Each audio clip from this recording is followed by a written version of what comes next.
notch, then becoming northeast 5 to 10 knots in the afternoon. Seas 3 to 5 feet. At St. Petersburg, high tide at 5:40 p.m. Now for the official National Weather Service forecast issued 10 a.m. Tuesday, April 12th, 2016 for the K. Okay, sure you don't need no more. No, sir. For the following counties, Florida, Hillsborough,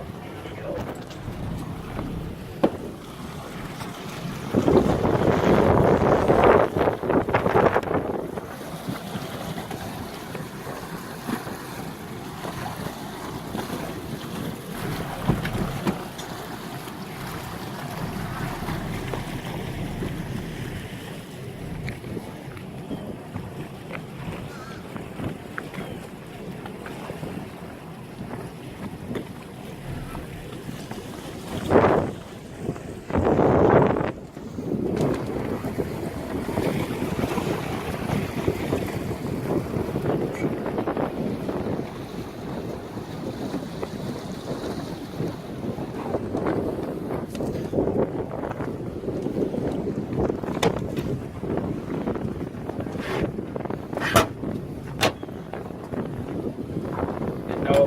We're going slow. If you want to go up there, and I can tap that anchor so you can see it nudge, so you know it works.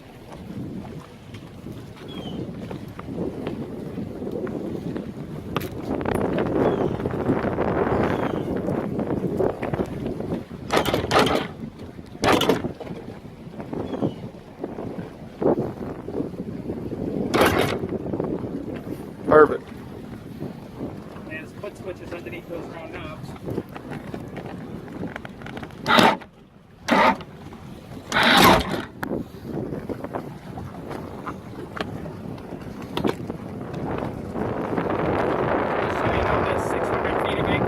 Okay, 600 feet. 600 feet.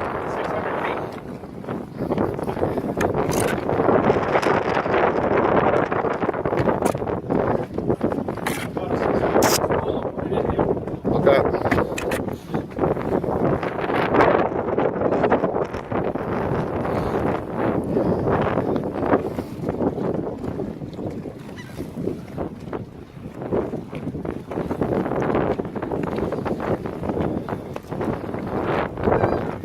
All these cracks or blemishes can be fixed for about 100, 150 bucks. Very common on gel coat. Yeah.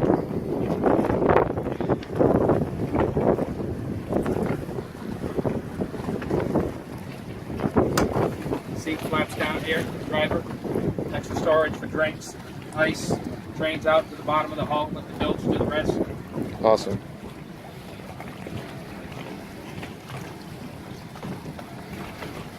Okay, whenever you're ready. Okay. What we're seeing here on the GPS is we've got 87 gallons in the tank. Since we're just idling at 1,000, actually 600 RPMs, it's kind of fluctuating because it's trying to read the fuel consumption. If we keep going this slow, this is what we'll get for what's left in the tank on the 80 gallons. Okay. So I pick up the RPMs a little bit, you'll see it'll smoothen out. The numbers will get a little easier. It'll start to steady out a little bit. It's saying 7.9, it'll drop a little more. It'll fluctuate. When we get up and running, you'll see it go to about 1.5 miles a gallon. And that's both motors included. Both motors have fuel sensors on them. This is the estimated miles per gallon. This is the gallons per hour. Okay. This gives you the range.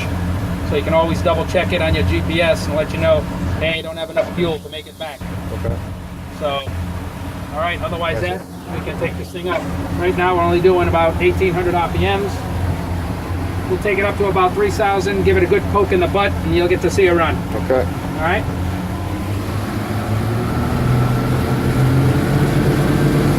That's 3,000. It's running pretty steady. If you let it stay here and trim it out, the boat will actually plane and go higher.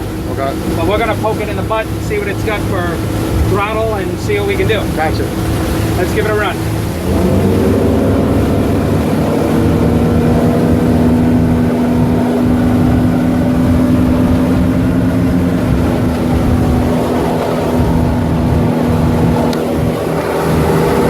Get it off a little bit, and we'll get it out there and we'll push it up to 6 grand. I don't want to do it too close.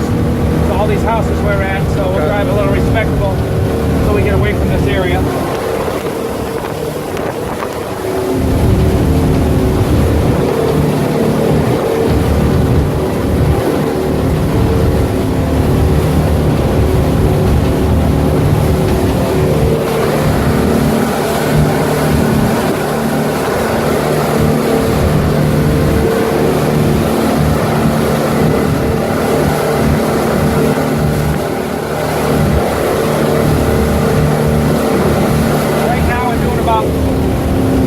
Miles an hour at about 4,500 RPMs. I can probably trim it around and get another mile or two out of it if I wanted to sit there and play with it. Okay. But if we run this speed at 35 miles an hour, we're doing 25 gallons an hour, which means we'll get about 10 miles more than what the gallon consumption is, which works out to be, like I said, we're about 1.4. It'll be about 1.5 or so, you know, is what I was saying on the fuel consumption. So, so at cruising speed 36, we're getting what about 1.5? Correct. Safe to say. We'll get out here and get past these sailboats and I'll take it for a run. Okay. Then we'll come off it and we'll try the reverses and everything. I'm not a person that likes to take the motor out and just slam them. You know, I like to work the motor up. Definitely. That's my life sauce on the water, so you treat them like they were your lady. Right, exactly. So, otherwise that, we'll jump it up a little bit, get them up to 6 grand just for a second. Okay.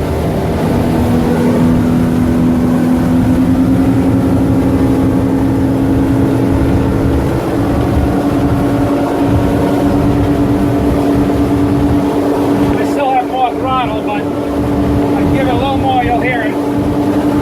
That's about all she's got. Okay. 6 grand, we're doing 47 miles an hour. They're running nice and steady. I'll go up a little bit, then I'm going to have to back off them. Okay.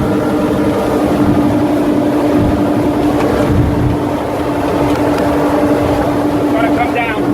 Alright.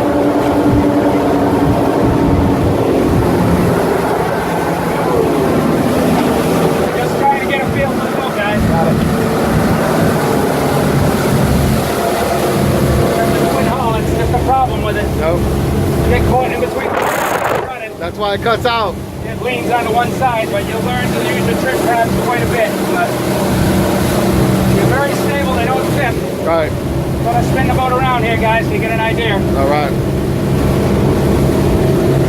Come around. If you notice the boat only leans so much, and then it leans no more. See, it doesn't lean very much.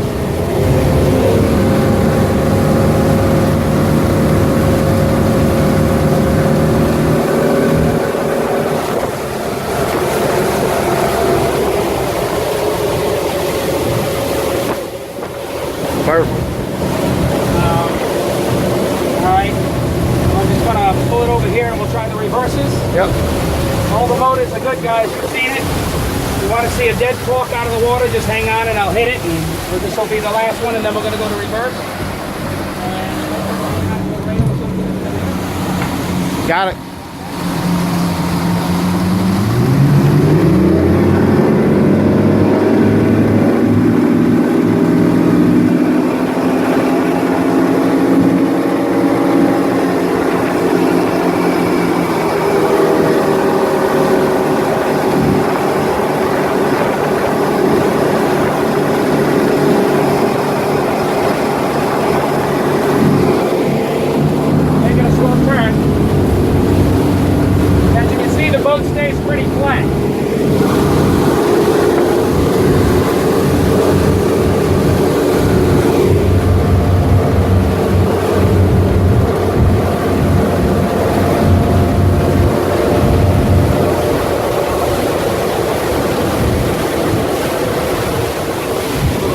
Pretty flat on a turn.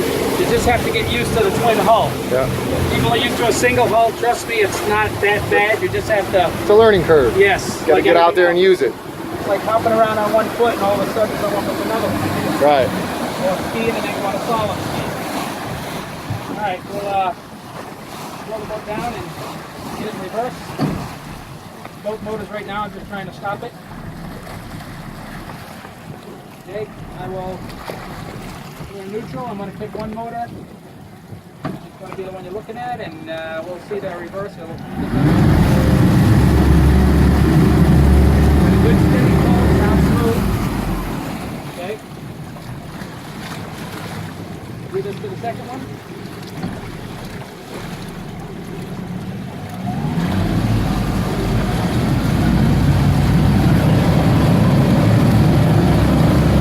Perfect.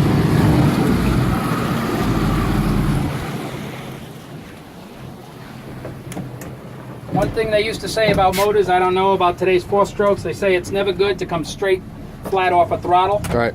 Because the boats today, they idle so low that when they come off, the water just coming up the exhaust sometimes creates a little bit of back pressure, and sometimes the motor will fall on its face. You see, that didn't happen here. Right. But that's just one of the old things that I was taught. So. Yeah, exactly right. I can take the boat, put one in forward, one in reverse, which anybody that can have 2 throttles should be able to handle their own on this. Just kick one in reverse and kick the other forward a little bit. And as you can see, the boat's just turned around. All right? Yep, perfect. Cool deal. Good to go. All right. Thank you very much. You bet.